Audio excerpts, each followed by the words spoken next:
What if we could redefine cool kids?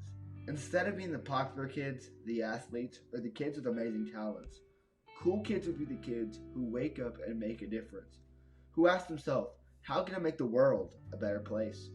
Whether that's making positive content or starting a movement. That's what we talk about on the Cool Kids Podcast. What up, guys? Travis Cool Kid back with another episode of the Cool Kid Podcast, and today I'm with a very special guest, Jason Ross. He is a big mentor in my life. He is also the camp director of this summer camp called Brook Hill Ranch that really helped develop me as a person.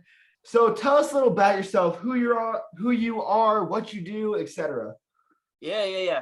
So I'm Jason. I live in Hot Springs, Arkansas. I'm the camp director of a summer camp called Brook Hill Ranch Summer Camp, like Trev said.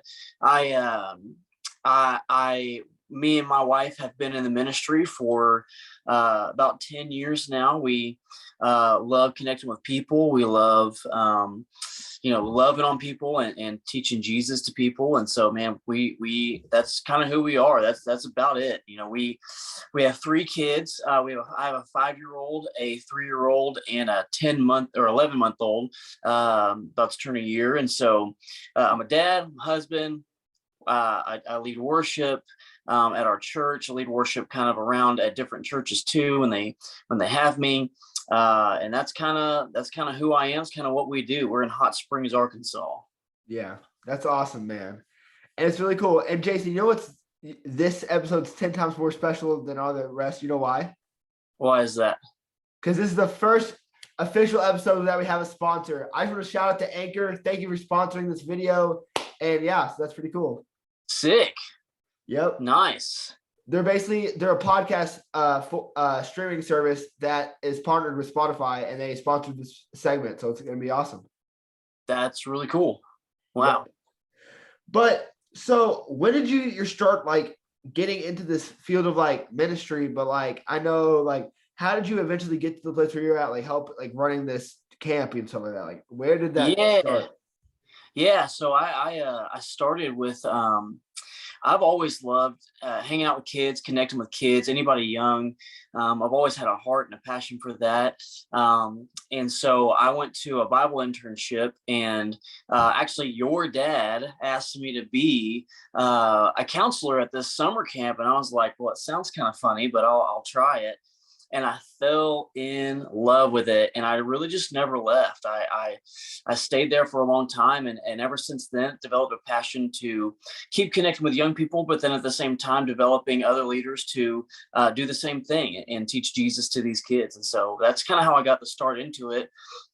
Really just staying and sticking around. And then when the opportunity arose, man, I jumped on it because I really love my job. Yeah, that's awesome. So I know you talked about it in like that previous question, but like, why did this certain field, like, why did you choose this one instead of something else?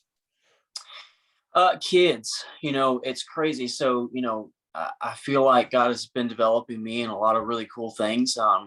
Worship has been one of them, and connecting with kids has been one of them. Speaking and connecting with other people also at the same time. And this field is the kind of the field that is all encompassing with all of those things. It made the most sense. And then obviously I love it, man. And when you love your job, it's easy to produce because it's just, you get up, you go to work, and it's like, you're living the dream. You know what I mean? It's like At the end of the day, you're like, where did this day go? I mean, it's easy. You're not dreading any part of the day, and you're not getting home, miserable to get up the next morning. My feet hit the ground, and I love doing what I do. Yeah. So, yeah, for sure. So, like, who did you have like any inspiration like going into this field? Like, I want to be like this person or this person. Did you have any like mentors or something like that? Man, I did. It was your dad. He was the guy. Your dad was amazing, man. In my life, he shaped me, and he was the camp director. And I thought, golly, I want to be just like that guy, and obviously, you never can be just like somebody else, but to glean things and to take on attributes of somebody that you admire and somebody that you look up to, that's who I was kind of aspiring to be, obviously, or like him, not not him. Obviously, we already have a Steven Sexton, and we wanted a Jason Ross, and so that's kind of the direction that I wanted to go, because I you know. Stephen was such a big part of developing me and making me the man and the minister that I am. So, yeah, that's awesome. Yeah, my dad's a pretty cool dude. So he's a pretty cool dude, bro. Yeah, Got his own proud to be a church, son. got stuff going on. Love Yes, it. sir. But okay, so this segment, it's kind of new. First one we've started on the Cool Kids podcast. So basically, when I do this show, I have a lot of people, like, the intro of my show is basically being like, we want to redefine cool kids. And instead of it from being the popular kid, the athlete, the talented kid, we want cool kids are the kids who are trying to work toward a goal. And that's why on previous episodes I've had small YouTubers that have had a certain number of followers when I talk to them, and now they're at like 100K, and I'm just trying to meet them when they're young and be their friend. So like if they ever got to a point where they're big, I invested stuff in them when they were young, when they were small. That's so cool, they bro. were like, oh, that guy's cool. Me and him are good friends. Yeah, he helped me out when I only had this much. Yeah, that's really cool, man. That's really cool. Seeing people's potential at such an early age too, man. That's so fun. That's a lot of what we get to do too. But you're doing it, man. That's awesome. You get to see people where they're at and invest into them as they grow, and you get to help them be a part. Like you get to be a part of their journey. I think that's so awesome. Yeah, really cool. Yeah. So, well, like I said, this is a new segment. So I really want to incorporate like some sort of verse to like say like I'm gonna do this every day, like, and I don't care who you are, I'm gonna ask this. This is just something I'm gonna do from now on. But like I'm gonna say a verse, and I want you to tell me your thoughts on it. Okay. So it's Malachi 6:8. Okay. But he has already made a plan how to live, what to do, what God is looking for in men and women. It's quite simple. Do what is fair and just to your neighbor. Be compassionate and loyal in your love. And don't take yourself too seriously. Take God seriously. Yeah, that's awesome. That's such a good verse, man. Yeah, I love it. I love the Bible, so I'm all about it. I like that verse because it simplifies things for us.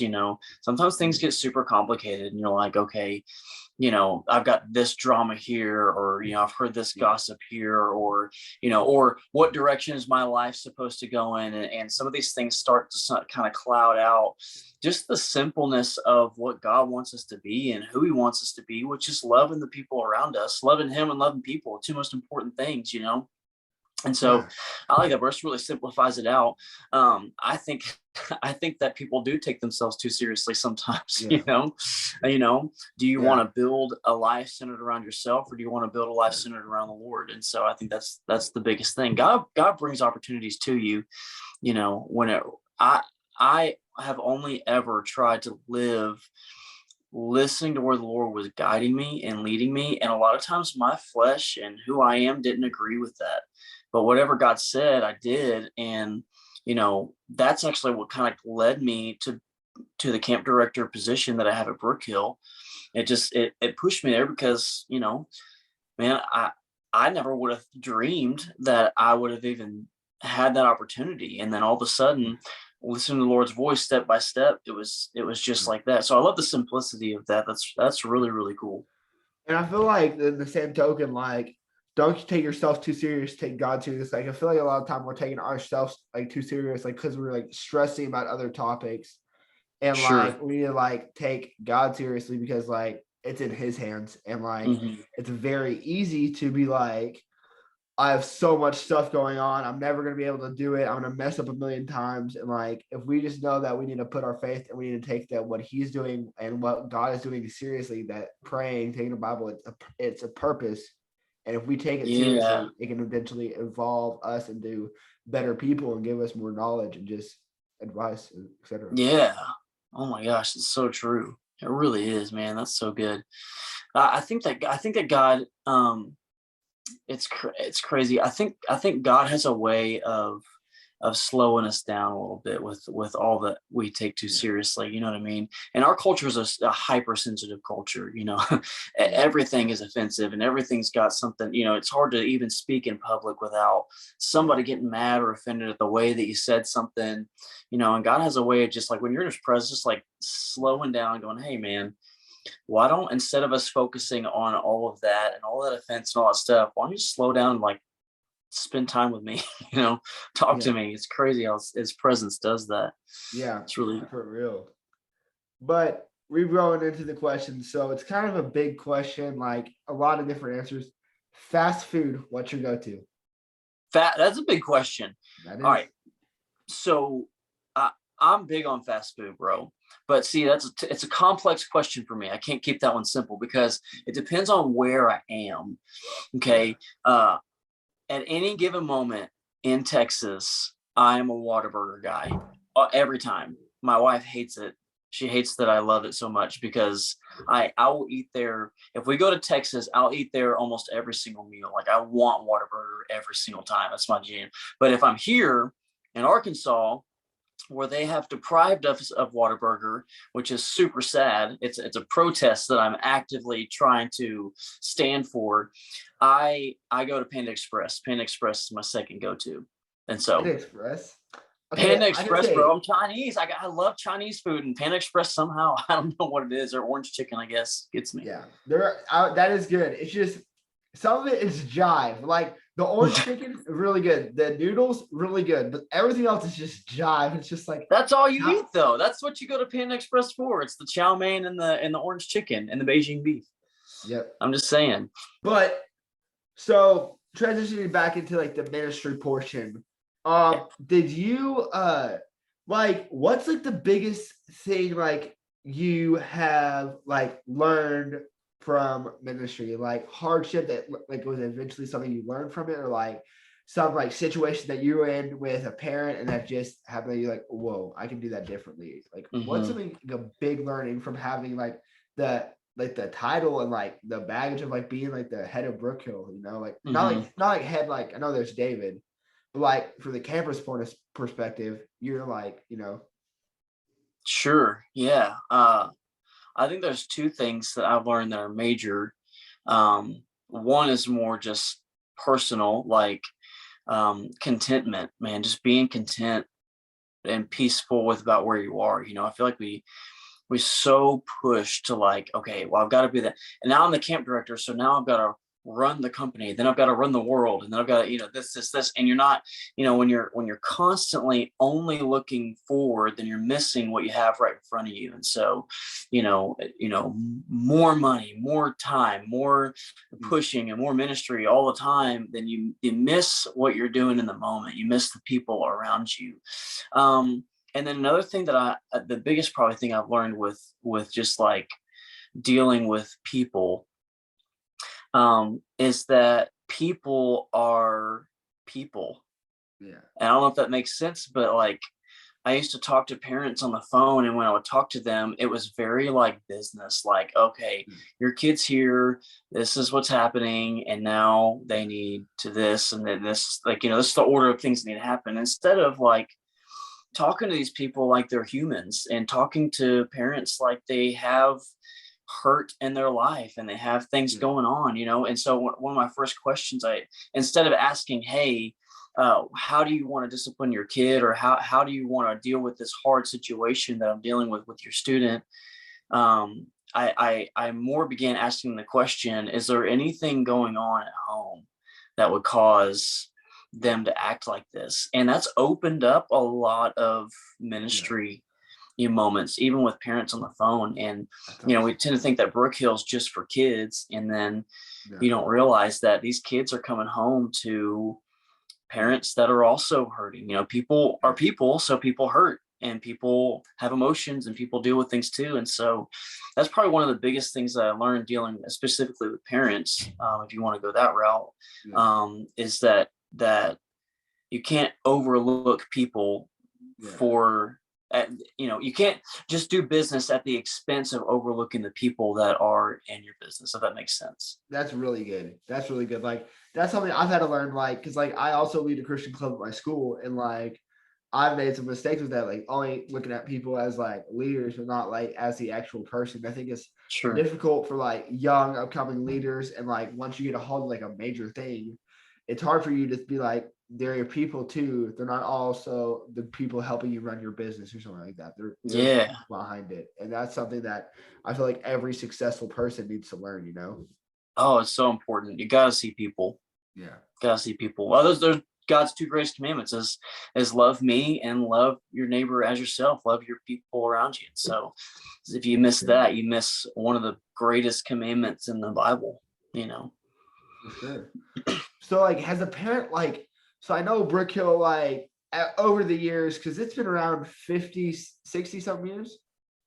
It's man, I want to say it's this last summer was 58 58 years, so years. almost That's 60. awesome. Yeah, Almost 60. That's amazing. Shout out to Miss I've been Hattie. here for all of them, every single one of them.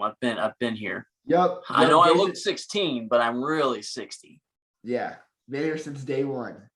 But over the 60 years, so like it's like changed 100 million times. And like, has a parent ever gotten mad at like y'all are doing a system? Has someone sent their camper and like not liked how y'all done their system and like been like, no, you got blah blah blah blah blah, and like y'all been like, whoa, no, y'all are coming here. Man, crazy enough, we don't get a lot of those phone calls. We really don't. We've changed a lot about the infrastructure of camping. We're going to do activities better this way, or we're going to do cabin and drop off and pick up better this way. Like even during COVID, we changed, how we did drop off because, trying to lessen the contact and all that stuff. We had parents drop off their kids and not get out of their cars and all. We did a lot of systems like that. But, there's three things that we never changed. We never changed connection. We never changed Jesus, and we never changed fun. Those are our three core value principles that we never, ever, ever touch. Because if you touch any of those, you lose Brook Hill. You lose who we are as a staff and as a people. And so, we don't get a lot of those phone calls because, and it's one of the greatest compliments we get. A parent will come on a Saturday and they'll say, man, it just feels like home. It feels like Brook Hill. It feels good to be back, and nothing has changed. That's because we're constantly changing all sorts of things. We got new buildings and we got new stuff because as we get in more and we grow, we have to have more buildings and more storage and all that stuff. And so it's easy to look from the outside and go, wow, it looks like it's changing. But to be honest, man, it's the same heart that our founder, Miss Hetty, had when she was, just starting out with 5 kids. We have the same thing. It's just Jesus, connection, and fun. And we never, ever touch those things because that we don't ever want those things to change, because if those things change, then Brook Hill changes. Yeah, for sure. Because like, it's like you said, like start out with 5 kids and then those kids grow up and then bring their kids, and it just starts like a chain reaction. Like you said, Brook Hill feels like home, and I feel like that's awesome over the time span of Brook Hill, because there's always like seen people, been fun, be like, because like in this world, like you cannot say that like school and everything else is hard. Like if you don't think this certain way, if you're not a popular kid, like they don't like you, it's just like it's get all this pressure on you, and like, or you're the popular kid and you have this pressure that like, oh, my dad's this and I can't mess up, so I mess up, it's on him and he's getting mad at me, and just all this pressure is on everyone. And I feel like it's awesome to see that Brook Hill has built something that it's like a week of forgetting that the whole other world exists. And I feel like if more people like not necessarily were like Brook Hill, but like just did more of the things that they did, like intentionally care for people, like maybe like put themselves away from social media, I feel like they would have the same like phase as like Brook Hill has, Oh man, a week without your phone, it's just like it's crazy the amount of change that happens just from that. Now, then a week without your phone and encountering the Lord, it's just it changes your whole life. It's crazy how just a week of that, because we're so. And I love phones. I love, I'm on my phone a lot. I work from my phone. I have an iPad. I got a computer. I got all that stuff. I use it a lot. I use it every single day. But a week away from it, it's amazing what kind of detox can happen for you in your mind and your spirit, from getting away from that for a minute. Yeah, it's cool. Yeah, that's awesome. Yeah, and it's so true. And like I wonder because like I feel like I know you said like not a lot of parents like you don't get a lot of those calls and those are awesome. But like if someone's trying to invite their friend to camp or something like that, does everyone say like no, it's just a camp high or something like that? Like it's not actually something because they don't experience it something like Man, not that we've seen, Brook Hill, number one, is very generational. So like, like your dad, was a part of Brook Hill. Maybe one day your kids will be a part of Brook Hill. My kids will be a part of Brook Hill. It just kind of goes down the line in that kind of way. But um, it it I think it truly is changing people. I think it really does. I don't want to say the product because that sounds kind of weird, but what Brook Hill is producing in people is genuine life change. Our encouragement to everybody every time is, we'll do a big crucifixion night, and I tell them, you guys didn't need me for this moment. This moment where you encounter Jesus, it's not about Brook Hill. It's not about me. It's not about our admin staff. It's not about this view. It's not about our beautiful place. It's about Jesus. And you can have exactly what you're feeling right now, exactly what's happening with you right now. You have that in your home. You can have that in your bed, laying in bed at night before you go to sleep. Like Jesus wants to be with you all the time, not just at Brook Hill, And so I think I don't think it's just camp highs, and I don't think that carries with them. I think that's what we had 2,600 young people this last year, and I think that's why. I don't think it's attractive just because we're great people that really love kids. I think it's attractive because of Jesus and what he's doing in everybody. Yeah. That's awesome, man. That's awesome. Yeah, I love it. So another question is like biggest win from ministry. Like, what was your biggest win? Like, we talked about what you learned. Biggest win, like, because like this field, it's not easy. It's not for everyone. But like the people that do is like, it's like take a certain caliber of people that can like put people first, and like you don't really see that very often anymore. Sure. Biggest win, man. My first year as the camp director was really hard. It was really difficult, man. It was big, because I'm trying to lead our college age students.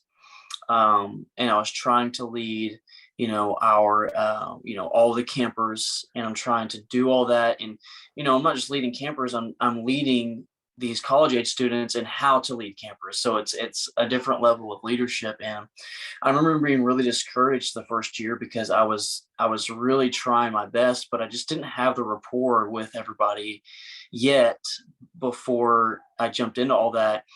And I remember this past summer at our staff banquet at the end of the summer, everything's done, everything's over. Some of the comments that I got from our staff about how impactful our connection was for their life, and how impactful some of the conversations we had were with them. I think that was one of the most rewarding things because it was the fruit of the past 5 years that I've been the camp director. It was that fruit. And so that was probably a really big win because, you probably know, just like I do, that, you get in your own head and you're like, oh, I'm not making a difference. I'm not doing anything. You're doing this podcast and you're not trying to do it. You're doing it. It's working. It's amazing. You're doing stuff and it's great. You're producing.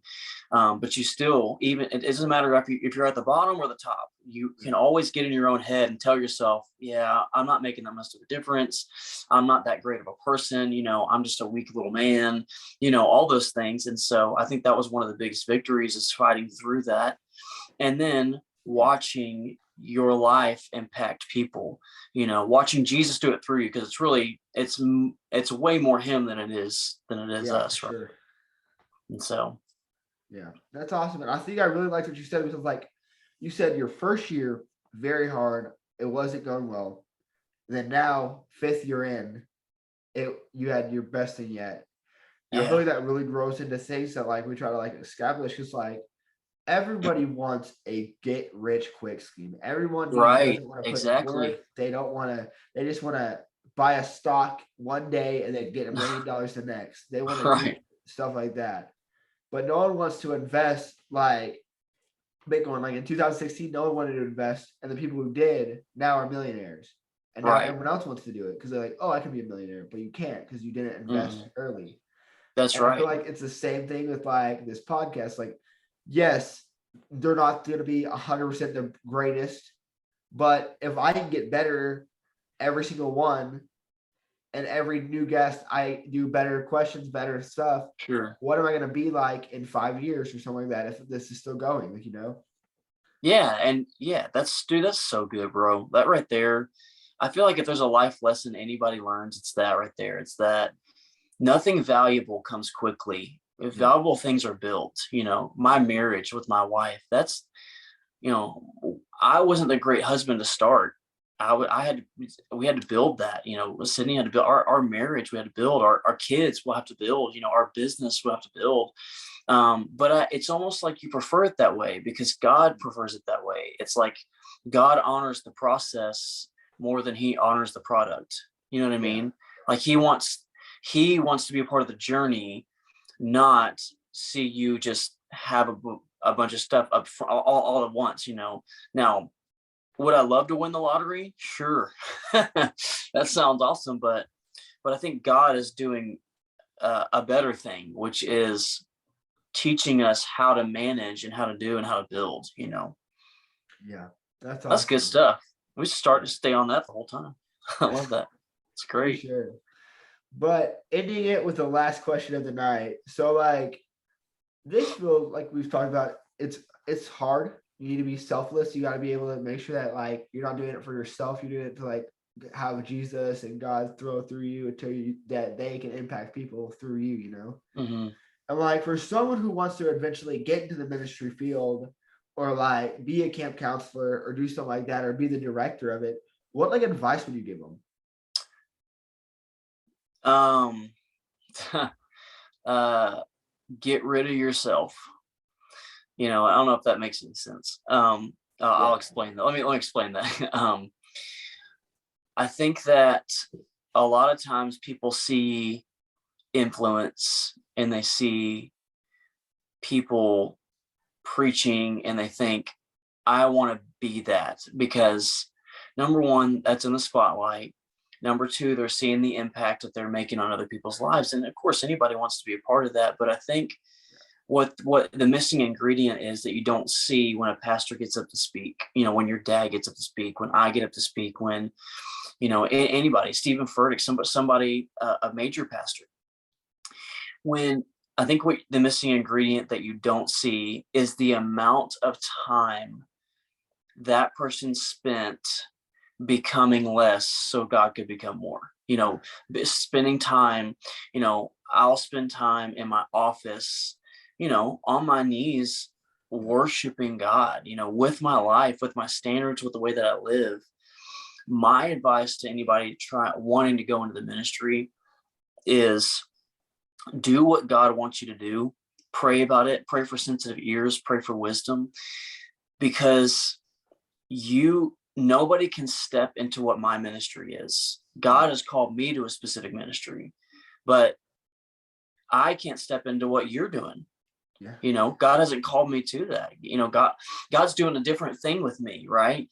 And so I think, it would be easy for me to say, oh, I want to be like Stephen Sexton. I want to take over the house one day, and I want to do this, and I want to be a pastor, and I want to influence people like Stephen does, and I want to start, a ministry called Be the Two. I don't know. I don't know. I don't know. Instead of Be the One. But what if that's not what God wanted you to do? Like, what if God wanted you in a different ministry? What if he wanted you in a different field? And so I think having sensitive ears to the Lord and his voice, and then being quick to obey to those things, I think that's what really pushes you into the ministry that you're supposed to be in and the area you're supposed to be in. I don't know if you know this about me or not. You may not know this about me. Um, I was supposed to go to college 3 times. I was accepted, ready to go, man, could have walked through the door, paid for college, and each time it was just a pursuit that I really, really wanted, but God had other things for me every time. It was weird, man. It was like I would be ready to go, and then all of a sudden God would open up a door, or he would push me in a specific direction. And that kind of, you know, pinball effect has led me to where I am now. And so I fully attribute where I am in the ministry now because I lean into the Lord's voice instead of leaning into what I thought was best. Do you know what I mean? So I think that's the kind of the advice. The closer you are to Jesus, man, you'll overflow and you're going to do ministry wherever you're at. You know, you don't have to be a pastor to be in the ministry. When you overflow with Jesus, man, you're in the ministry. So I think the closer you are to Jesus, the more and more you can watch him impact lives through you. Yeah, that's really good. And I like how you said, like, not everyone can like want the spotlight of it, you know, because like Sure. I feel like everybody wants to be famous. Like that's just this age. Like there's been like terrible things like, oh, I'm gonna be famous by doing something terrible, and like that's why that's why people are thinking like this is the way I'm gonna blow up. And like I feel like I had a similar situation. Like basically, there's this thing that's like prank videos that people will go and they'll prank people, whether that's making pancakes inside of an IHOP, like bring your own grill, stuff like that, or yelling things in Walmart, or connecting and playing funny songs on Bluetooth speakers. And before, like I'd interview some people and I'm like, I'm gonna go cook pancakes in IHOP. I think it's gonna be funny, cool.